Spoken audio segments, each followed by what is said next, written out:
Why do we treat certain people differently? Why are certain people seen as somehow inferior and less worthy of respect and dignity? I can't tell you why. Because the vast majority of humans see themselves as being superior, and therefore anyone who is different, or anyone who is perceived to be defective, has to be inferior. We can look throughout history to find wars being fought between people with different skin tone, different nationalities, different political views. As complicated as we might make these conflicts, one simple truth explains the underlying reason for every war that has ever been fought. One side thought they were superior to the other side. One side thought their knowledge, their economic system, their political system, or their religious beliefs were better than the other side. When we focus on our differences, it forces us to ask the question, which one is better, and which one is worse?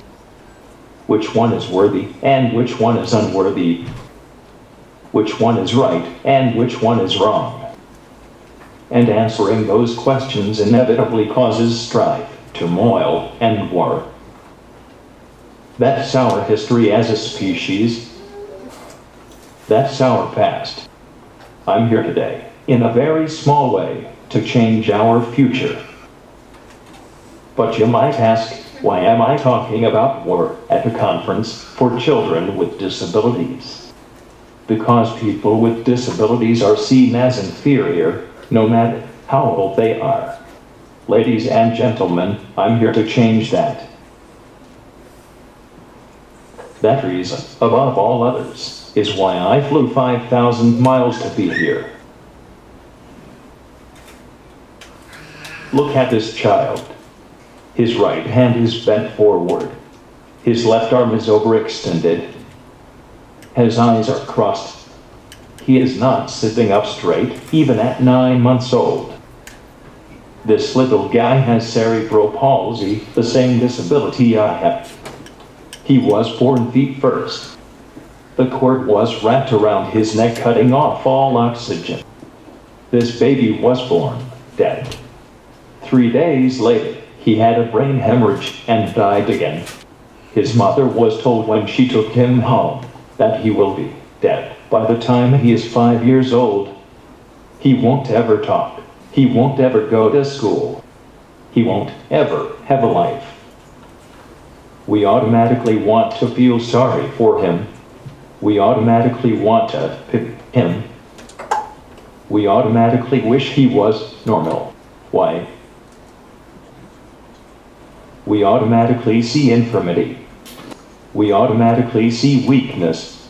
We automatically see deficiency, frailty, affliction. We look at this child and we see imperfection. Do you want to know something totally beautiful? That child has absolutely no idea he is disabled. In his eyes, he is just a child. That's the case with most of these children. They don't understand that, for whatever reason, they deserve our sorrow. What if I felt sorry for you because you don't have cerebral palsy like I do? What if I pitied you for not being in a wheelchair? You would think that was totally crazy. Why? Because having cerebral palsy and being in a wheelchair is considered to be a disadvantage. Sometimes I think dogs are the smartest creatures on the planet, because among their many other attributes, they have absolutely no concept of disability. To them, there is no difference between you and I. This was my dog. Her name was Bree. She died almost a year ago. We adopted her when she was 5 years old, and we had her about 15 months before she died. Not long enough. Out of all the people I have known in my life, that dog was the first to have a truly blind eye to my disability. My disability had absolutely no bearing on our relationship because she didn't know I even had a disability. I was simply her daddy, nothing more, nothing less. People think she was special because she loved me despite my disability. People think she was special because she tolerated my wheelchair, because she tolerated my speech impairment. That's not why she was special. She was special because none of that nonsense made any difference to her. She saw me for who I am on the inside. My state of mind, my emotions, and my energy level. And she was special because of all the lessons she taught me. Be calm and assertive. Live right now. Start every day as a new day. Explore. Make people smile whenever possible. And don't waste time, because we might not have much time left.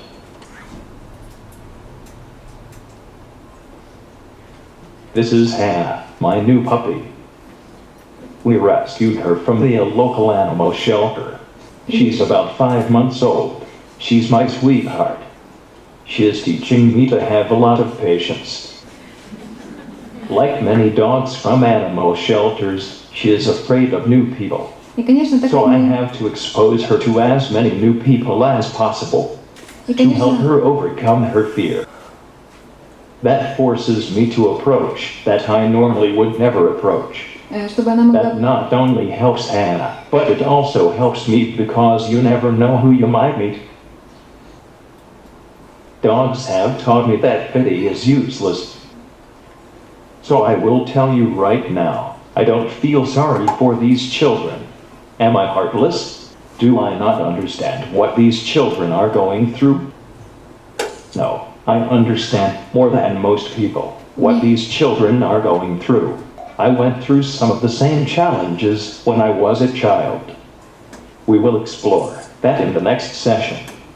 And it breaks my heart to see these children going through the same challenges I did. But I know that these children have no time for my pity. My pity won't help them. Most of them are too young to understand it anyway. Pity won't give them a chance to live a fulfilling life.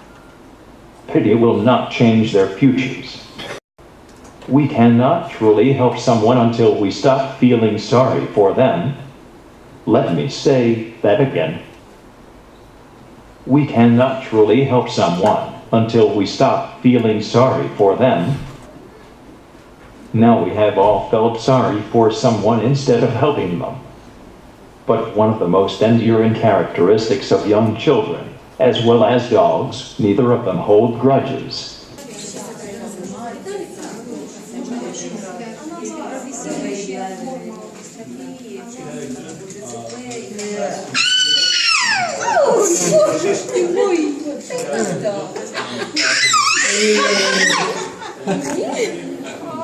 Every new day is just that, a new day.